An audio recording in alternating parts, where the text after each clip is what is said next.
Welcome back, student. This is my fourth video related to the chapter 1 of class 12th entrepreneurial opportunity. We have already discussed four topics before this session. Right now we are moving our fifth topic, that is problem identification. अब हम इस जो problem identification है उसके बारे में यहाँ पे स्टडी करेंगे, किस तरीके से एक प्रॉब्लम है जो बिजनेस अपॉर्चुनिटी में को कन्वर्ट करने के लिए हमारे लिए हेल्प करती है, किस तरीके से हमारे बिजनेस के लिए वो हेल्पफुल हो सकती है। उससे पहले उसको समझने के लिए हम सबसे फर्स्ट जो यहाँ पे हमें स्टडी करना है, रीड करना है, वो प्रॉब्लम आइडेंटिफिकेशन को जानना है। सबसे फर्स्ट हम यहाँ पे देखेंगे what is a problem. Problem क्या है, सबसे फर्स्ट हम इसको समझते हैं। A problem is a road block in a situation, something that set up a conflict and forces you to find a solution. यदि मैं पहले इसको एक एग्जांपल के थ्रू एक्सप्लेन करती हूँ, देन आफ्टर हम इस डेफिनेशन को वापस यहाँ पे रीड करेंगे। कोई भी चीज हम करना चाह रहे हैं, कोई भी काम हम करना चाह रहे हैं लेकिन कर नहीं पा रहे हैं। रीजन बिहाइंड दैट बार बार में हमारे बीच में कोई प्रॉब्लम आ रही है। यदि मैं एक एग्जांपल के थ्रू इसे कनेक्ट करूं, जस्ट अभी आपको पता है कि जैसे कि हम सब कोविड-19 की situation India all over the world है, यहाँ पे हमारे साथ हम जो टीचर्स हैं उनके लिए प्रॉब्लम ये है कि हम स्टूडेंट से कनेक्ट नहीं हो पा रहे हैं। कनेक्ट नहीं हो पा रहे थे, किस तरीके से हम स्टूडेंट से कनेक्ट हो, किस तरीके से हम हमारा कोर्स टाइमली कंप्लीट करें। तो ये हमारे लिए एक प्रॉब्लम है कि हम स्टूडेंट से कनेक्ट नहीं कर पा रहे हैं, उनको पढ़ा नहीं पा रहे हैं, उनको टाइमली कोर्स कंप्लीट नहीं करा रहे हैं। तो दैट मीन्स ये हमारे जो एजुकेशन है उसके लिए एक प्रॉब्लम है। अब इस प्रॉब्लम को दैट मीन्स इस प्रॉब्लम को तो हमें सॉल्व करना ही होगा, अदरवाइज हम सक्सेस ही नहीं अचीव करेंगे। तो दैट मीन्स हमने इसके लिए बहुत सारे फोर्सेस फैक्ट को कंसीडर किया एंड देन आफ्टर डिसाइड किया कि हम ऑनलाइन क्लासेस लेंगे। तो दैट ये हमने उस प्रॉब्लम को सॉल्व करने के लिए एक सॉल्यूशन लेके आए, ऑनलाइन क्लासेस। उसी तरीके से बिजनेस में बहुत सारी प्रॉब्लम्स आती है। यदि एक बिजनेस ऑर्गेनाइजेशन को सक्सेस अचीव करनी है तो उन प्रॉब्लम्स का सॉल्यूशन उसे फाइंड आउट करना पड़ेगा। अब मैं यहाँ पे सबसे फर्स्ट जो प्रॉब्लम की डेफिनेशन है वो है, a problem is a road block in a situation, something that set up a conflict and forces you to find a solution.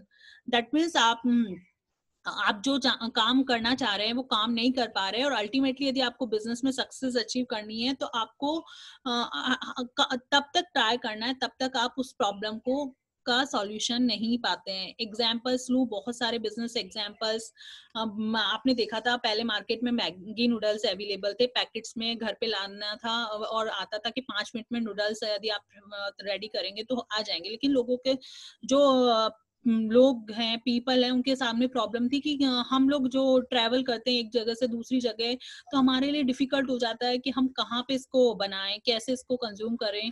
तो दैट मीन्स ये लोगों के बार बार प्रॉब्लम आ रही थी। तो इस प्रॉब्लम को सॉल्यूशन के लिए जो मैगी कंपनी है उसने रेडी टू ईट नूडल्स लोगों को अवेलेबल करा दिए। दैट मीन्स अब क्या है, लोगों को बस वो पैकेट्स कैरी करने हैं और कहीं से भी हॉट वाटर अरेंज करना है, और जैसे ही आप हॉट वाटर उन कप्स में मिक्स करेंगे, रेडी टू ईट नूडल्स आपके सामने बिल्कुल रेडी हो जाएंगे, आप उनको डायरेक्ट कंज्यूम कर सकते हो। अनदर एग्जाम्पल मैं लूं तो मैंने कल भी एक एग्जाम्पल बताया था, प्रीवियस क्लासेस में लेक्चर्स में बताया था कि मैं बात लूं एक शैम्पू की। तो पहले शैम्पू थे वो बड़ी बोटल्स में आते थे, सैशे में नहीं आते थे। तो लोगों को जब एक जगह से दूसरी जगह जब शॉर्ट जर्नी, शॉर्ट ट्रेवल करते थे तो लोगों को प्रॉब्लम आती थी कि हम शैम्पू एक जगह से दूसरी जगह लेके नहीं जा सकते। तो ये एक बिजनेस ऑर्गेनाइजेशन के लिए एक बहुत बड़ा एक चैलेंज था। तो उन्होंने इस जो प्रॉब्लम है, लोग कंज्यूम नहीं कर पा रहे, उसके लिए जो सॉल्यूशन लेके आए, उन्होंने सॉल्यूशन क्या लेके आए कि उन्हीं शैम्पू को उन्होंने सैशे में प्रोवाइड करा दिया। यदि कोई भी पर्सन एक शॉर्ट जर्नी पे जा रहा है तो वो उनको बोटल्स कैरी करने की जरूरत नहीं है, वो उन सैशे को सैशे को कैरी कर सकता है, उनको यूज कर सकता है। तो दैट मीन्स ये एक बिजनेस ऑर्गेनाइजेशन के लिए फ्रूटफुल है कि उसका सॉल्यूशन लेके आना। तो सबसे फर्स्ट तो हमने समझा कि प्रॉब्लम क्या है, जो हम अचीव करना चाह रहे हैं वो अचीव नहीं कर पा रहे हैं, दैट इज प्रॉब्लम। और यदि हमको हमारे बिजनेस ऑर्गेनाइजेशन में सक्सेस अचीव करनी है तो हमें उन ऑर्गेनाइजेशन जो हमारी प्रॉब्लम्स है उनका सॉल्यूशन फाइंड आउट करना पड़ेगा। अब हम नेक्स्ट पढ़ रहे हैं वो है ऑब्जेक्टिव ऑफ प्रॉब्लम आइडेंटिफिकेशन। क्या रीजन है क्यों हम प्रॉब्लम को आइडेंटिफाई करते हैं, क्यों क्या मतलब हमारे बिजनेस के लिए या हमारे एनवायरनमेंट के लिए जरूरी है कि हम प्रॉब्लम को आइडेंटिफाई करें? यस, ये जरूर कंपल्सरी है।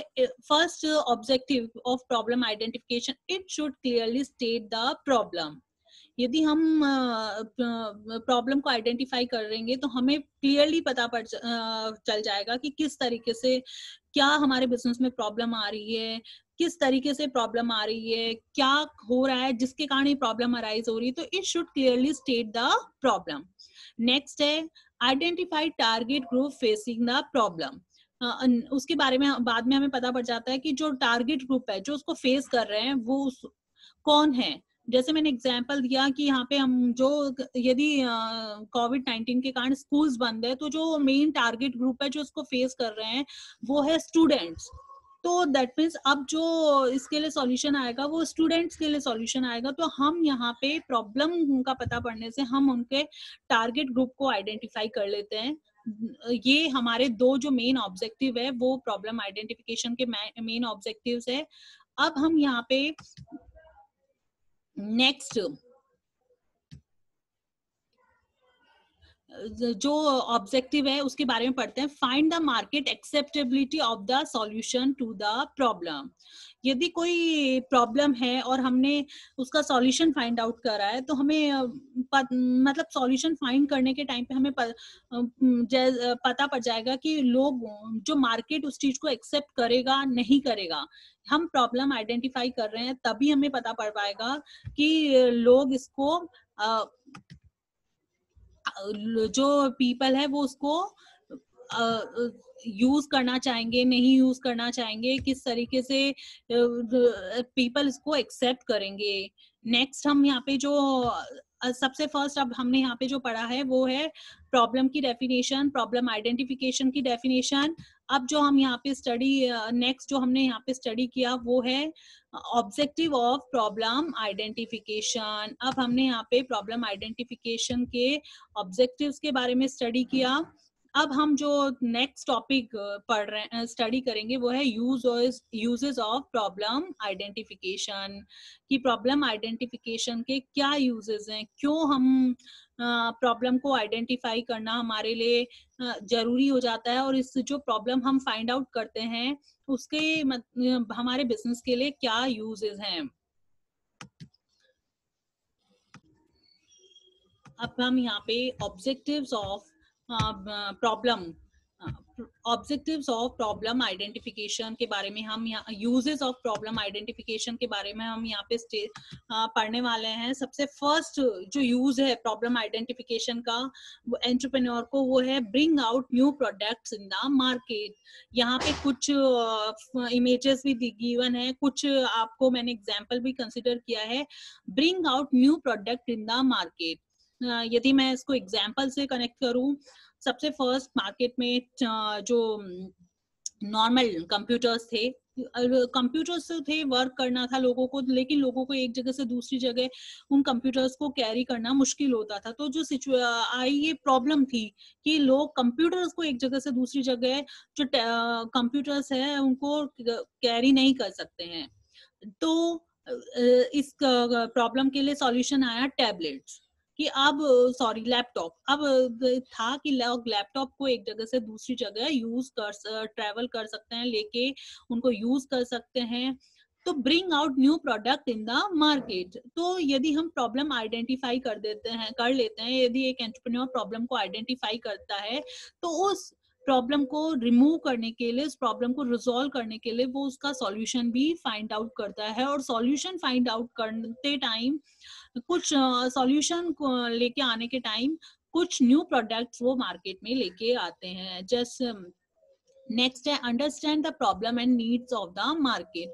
प्रॉब्लम आइडेंटिफाई कर, यदि कोई एंटरप्रेन्योर प्रॉब्लम को आइडेंटिफाई करता है तो वो अंडरस्टैंड, वो उस प्रॉब्लम को अंडरस्टैंड करता है, नीड ऑफ द मार्केट, और जो नीड है, रिक्वायरमेंट है, उसको अंडरस्टैंड करता है. नेक्स्ट है बी क्रिएटिव. यदि एक एंटरप्रेन्योर कोई भी प्रॉब्लम को फाइंड आउट करेगा तो वो दैट मीन्स उस प्रॉब्लम का सॉल्यूशन जो लेके आएगा वो क्रिएटिवली लेके आएगा, न्यू वे में लेके आएगा, उस चीज को सॉल्व करेगा क्रिएटिवली, उस चीज को, उस प्रॉब्लम को वो सॉल्व करने की यहाँ पे ट्राई करेगा. नेक्स्ट है इंक्रीज एम्प्लॉयमेंट जनरेशन. यदि कोई भी ऑर्गेनाइजेशन कुछ भी न्यू लेके आती है तो उस न्यू वो चाहे से न्यू टेक्नोलॉजी हो, न्यू प्रोडक्ट हो, चाहे से कुछ भी हो, तो उसके लिए उसे जो एम्प्लॉइज है उनकी रिक्वायरमेंट होगी और उसके थ्रू वो एम्प्लॉयमेंट जनरेशन कर पाएगा. यदि मैं बोलूँ कि एक एग्जांपल लूँ, मैगी है, नॉर्मल है, यदि ready to eat Maggi noodles वो सेटअप कर रहे हैं तो उनको उस चीज के लिए भी एम्प्लॉयज की रिक्वायरमेंट होगी. यदि मैं बोलूँ कि बिस्किट मैन्युफैक्चरिंग फर्म है, वो पहले 1 या 2 टाइप में है या 3 टाइप में है, और उन्होंने जो स्मॉल पैकेट्स में लोगों को बिस्किट्स प्रोवाइड कर रहे हैं या कुछ और प्रोवाइड कर रहे हैं, लोगों की जो प्रॉब्लम्स है उसको रिजॉल्व कर रहे हैं, तो उनके लिए भी उनको डिफरेंट एम्प्लॉयज को लेके आना पड़ेगा ऑर्गेनाइजेशन में. तो ये प्रॉब्लम आइडेंटिफिकेशन भी एम्प्लॉयमेंट जनरेशन में बहुत हेल्पफुल है. नेक्स्ट है इंक्रीज नेशनल इनकम. यदि हम प्रॉब्लम्स को सॉल्व कर रहे हैं और उसके थ्रू न्यू प्रोडक्ट लेके आ रहे हैं, तो न्यू प्रोडक्ट जैसे हम मार्केट में सेल करेंगे तो ये प्रोडक्ट हमारे जो हमारी नेशनल इनकम है उसमें हेल्पफुल रहेंगे. किस तरीके से हेल्पफुल रहेंगे? यदि हम कोई भी प्रोडक्ट को सेल कर रहे हैं, मार्केट में सेल करेंगे, तो हमारे जो बिजनेस है उसका प्रॉफिट इंक्रीज होगा, और जो प्रॉफिट इंक्रीज होगा वो डायरेक्टली और इनडायरेक्टली नेशनल इनकम से रिलेटेड होगा. यदि हम सारे बिजनेस ऑर्गेनाइजेशन का सम देखें तो वो हमारे बिजनेस जो वर्ल्ड कंट्री है उसकी नेशनल इनकम को कंट्रीब्यूट करता है. तो इस तरीके से ये हमारी नेशनल जो इनकम है उसको इंक्रीज करता है. तो अब हमने यहाँ पे देखा कि किस तरीके से जो एक प्रॉब्लम है आइडेंटिफिकेशन हमारे एक एंटरप्रेन्योर के लिए किस तरीके से हेल्पफुल रहती है. First है bring out new product in the market. Second है understand the problem and needs of the market. Third है be creative. Fourth one increase employment generation, and the fifth one is increase national income. अब यहाँ पे कुछ examples given है, उसके बारे में बताया गया है, तो मैं यहाँ पे आपको उसके एग्जाम्पल इसको रीड करके बता रही हूँ.